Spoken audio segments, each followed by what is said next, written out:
wakasan na po natin yan mga issue na yan. Enough na po yung issue na yan. Okay, Kalingap Jomar na may babae po. Kasi hindi po magagawang mambabae ni Kalingap Jomar kasi napaka yes po. Bising tao po yan si Papa Jones. Yes po. Sabihin mo royal sa'yo. Aray ko.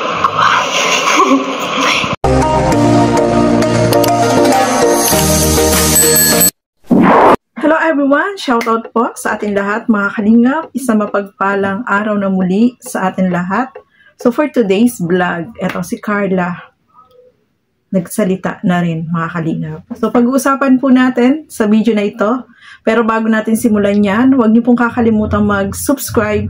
Bal Santos Matubang, Kalingap Rob at Edna Vlogs. At supportahan po natin Carla Tufolar Vlog. At ang inyong lingkod, Gandang Emmy. Sa mga hindi pa po nakapag-subscribe, please subscribe and please hit the notification bell para lagi po kayong updated sa aking mga ina-upload na mga reaction video. So, eto alamin natin ano ba yung pakiusap ni Carla dito sa video na ito. Tara, panoorin po natin ang video na ito. Grabe po kayo. Then, yun nga pala pong fake. Yung pong fake page na nagkakalat. Then, yun pong fake page na Jomcar 18, tawag niyan. Kung ano-ano pong issue. Kung sino-sino pong babae ang pinopost na jowa daw po ni Kalingap Jomar. Which is hindi naman po totoo. Yes po, hindi po yung totoo po. Si Ate Marian po, si Ate Marian ang nai-issue. Yes po, wakasan na po natin yan mga issue na yan. Enough na po yung issue na yan. Okay, Kalingap Jomar na may babae po. Kasi hindi po magagawang mambabae ni Kalingap Jomar kasi napaka yes po. Bising tao po yan si Papa Jones. Yes po. Sabihin mo royal sa'yo. Aray ko. Yes po, hindi po. Please lang po. So, eto na nga, mga kasukay, mga kalingap, no? Alam natin, si Papa Jones is talagang marami yung nanbabas. Hindi nga natin alam bakit ganun. Yung mga basher ni Papa Jones ay talagang hindi mawala-wala. Lagi silang nanbabas. Wala namang ginagawang masama si Papa Jones sa kanila, no, mga kalingap. Na ang daming kahit mga sinong babae, ang dami ng nalilink sa kanya. Pero alam natin, walang katotohanan po yan, no, mga kalingap. At ayan nga, kahit si Carla is nagsalita na, no. Nakikiusap po siya dyan sa mga basher, dun sa Jomcar 18 na fake page na sana tigilan na si Papa Jones. Si Papa Jones ay napaka-sipag na tao, nagcha-charity, sabi nga ni Carla is bisin tao. Kung sino man yung mga nililing sa kanya, wala pong katotohanan yan. Natuwa nga ako dun sa kaibigan ni Carla. Sabihin mo na napaka-loyal. Oh, napaka-loyal ni Papa Jones dito kay Carla, mga kalingap. Kahit si Carla is nagsalita na rin siya kasi nasasaktan din siya dun sa mga naririnig niya na wala namang katotohanan, no, mga kalingap, na kung sino-sino yung mga nalilink. Ngayon, di ba, nalink sa kanya dati si Joy, tapos yung si Yuna, ngayon naman nililink sa kanya etong si Marian. Grabe, no, mga kalingap. Walang tong mga basher na to, talagang hindi sila tumitigil.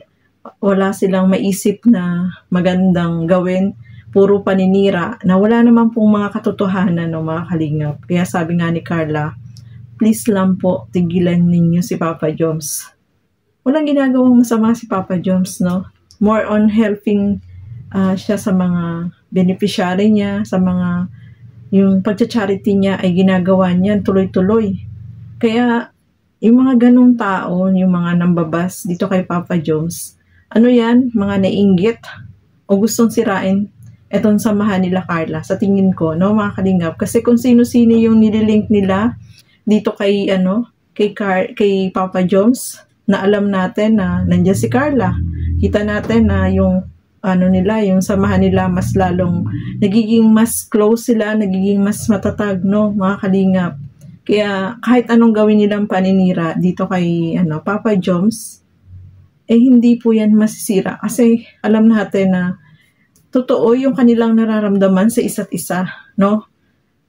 Kung sino-sino yung mga nililink dito kay Papa Joms na wala naman pong katotohanan at hindi kayang gawin yun ni Papa Joms na saktan ang damdamin ni Carla, no, mga kalingap. Kaya nakakaawa lang itong mga basher na to kasi wala silang magawa, wala silang ibang paraan para gumawa ng ganyang bagay na gagawa sila ng mga kwento na wala namang katotohanan, no, mga kalingap. So, the best na gawin nila, supportahan nila yung dalawa, no? Supportahan nila si Papa Joms.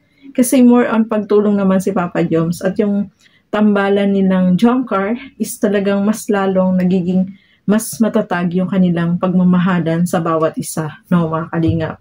Yun naman yung nakikita natin dito sa dalawa na talagang yung honesty ng bawat isa ay nandiyan.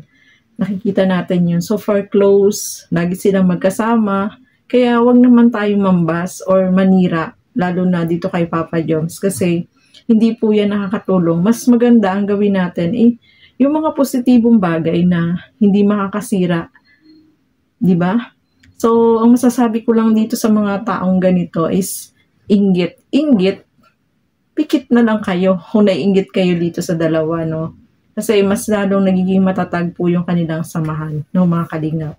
So, ayan mga kalingap, napanood nyo naman po yung mga sinabi dyan ni Carla. At napansin ko, yung live ni Carla is parang na-private na, no, mga kalingap. Hindi natin alam bakit. So, ayan po, yung nasabi ni Carla, hindi na din niya napigilan na nakapagsalita din siya na please lang po, tigilan nyo na si Papa Joms. So, ayan, maraming salamat po sa inyong walang sawang panonood at syempre, pag-suporta dito sa aking mga ginagawang reaction video. Hanggang dito na lamang po muna. Maraming salamat po sa lahat. At hanggang sa muli, keep safe everyone. Thank you for watching. Mabuhay po tayong lahat. Bye-bye!